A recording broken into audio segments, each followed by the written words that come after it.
ছিল জঙ্গলে, মেলা জীবজন্তু ছিল। হ্যাঁ, না বলো। বলে ধরে রান্না করে খেয়ে ফেলছে। তো গল্পের মধ্যে একটা বড় জঙ্গল ছিল। ওই জঙ্গলে অনেক জীবজন্তু বাস করত, কিন্তু ওই জঙ্গলে একটা বড় সড়ো হায়না ছিল। সবাই তাকে ছুটতে ছুটতে পালাইতো।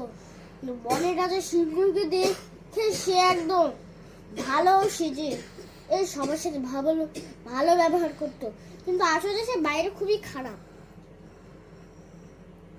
জঙ্গলের সব প্রাণীরা সিংহকে যায় বিচার দেয়, কিন্তু সিংহ এটা মানে না।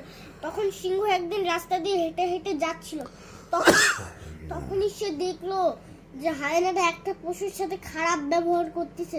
তারপর থেকে সিংহ সব কথাটার কথা বিষয় করে। তারপরে সিংহ একদিন ভাবলো একে শাস্তি বেশি দিতে হবে, তাই সিংহ তাকে কারা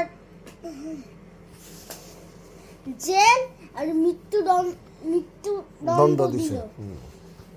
তারপরে হায়নাটা কাঁদতে কাঁদতে বললো যে মহারাজ আমাকে এরকম শাস্তি দিয়েন না। তারপরে মহারাজ তো তাকে ক্ষমা করে দিল।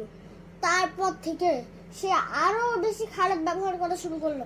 একদিন একটা শিকারী আসলো, ওই শিকারী এসে হায়নাটাকে ধরে নিয়ে গেল আর রান্না করে খেয়ে ফেললো।